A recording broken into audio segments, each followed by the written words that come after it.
मैं ये ज़रूर कहूँगा कि अवाम ये जो चेहरे हैं एमल वली ख़ान जो जमहूरियत की बात करते थे, जो ये कहते थे कि हमारे साथ ज़्यादतियाँ होती हैं, ये निज़ाम हमारे साथ ज़्यादती करता है, जमहूरियत को इन्होंने ख़त्म कर दिया इस मुल्क में। जब भी वो आपके बेटा हूँ और मैं समझता हूँ कि आज की तकरीर के बाद शाम में कहीं मैं भी चौथी नस्ल में इस नारे से गुजरूंगा। हम तो कतार हैं, हम तो सब कहते हैं हिंदुस्तान की तकसीम के खिलाफ थे। आज बात हो जाए 77 साल बाद कि तकसीम हिंदुस्तान का फायदा कितना हुआ है, नुकसान कितना हुआ है। जुडिशरी बात करती है एक आईएसआई की कर्नेल की, हमें 1000 दफा कतार बोला जाए हमें तकलीफ कभी नहीं होगी। प्रॉक्सी को प्रॉक्सी बोलेंगे तो तकलीफ होगी। जिस दिन आपके बानी आपके मुल्क को बनाने वाले ने जिस दिन फौज के सामने फौज के एक तकरीब से ये बात की कि ये मुल्क इसलिए नहीं बना कि आप इस पे हुक्मरानी करें, इस बिल के हक में वोट दे रहे हैं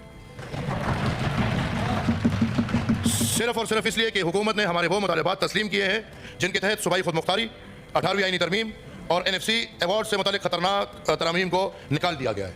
यही हमारी ख्वाहिश थी, यही हमारी शर्त थी और अब हम अपने वादे की तकमील कर रहे हैं। ये वोट उसूली है, आईनी है और खत्म कर दिया। जब भी आपके सामने जमहूरियत की बात करें, ये बात करें कि देखें हमारे साथ क्या ज़्यादतियाँ हो रही हैं, और ये सब आपके सामने आएंगे, ये सब आपके पास आएंगे कि देखें हमसे एक गलती हुई थी, हमें माफ़ कर दें। तो आपने एमल वली ख़ान को ये सेनेट में जो उनकी तकरीर थी और ये जो उन्होंने इस पर एग्री किया, ये बस दिखा देना है कि आपने क्या किया था जमहूरियत के साथ, आपने क्या किया था इस मुल्क के साथ जब इस मुल्क को आपकी ज़रूरत थी। फिर बादशाह खान की लेगेसी को लेकर आगे चल रहे थे। बादशाह खान जब भी खैबर पख्तूनख्वा में या फिर पूरे पाकिस्तान में तहरीक की बात आती है, रेवोल्यूशन की बात आती है, इनकलाब की बात आती है, तो बादशाह खान का नाम सबसे पहले आता है। तो वो लेगेसी आगे लेके जा रहे थे जमहूरियत के लिए, तो वो लेगेसी आगे लेके गए। फिर दूसरा खानदान भुट्टो खानदान, बिलावल भुट्टो, उनका नाम आपने याद रखना है। जब भी वो आके आपको याद दिलाएं कि मेरे नाना की कितनी कुर्बानियां हैं, मेरी वालदा की कितनी कुर्बानियां हैं, तो उनको ये जो उन्होंने तकरीर की है पार्लियामान में कि किसी का बाप भी, मतलब आप किसको धमकियां लगा रहे हैं इस अवाम को, सब हम का क्या कसूर है, आप किसको धमकियां लगा रहे हैं? अगर आप में इतनी ताकत है, अगर आप इतनी बड़ी बड़ी धमकियां लगा सकते हैं, तो फिर बताइए कि किसने 2024 का इलेक्शन चोरी किया? बताइए। आप तो हुकूमती बेंचेस पे बैठे,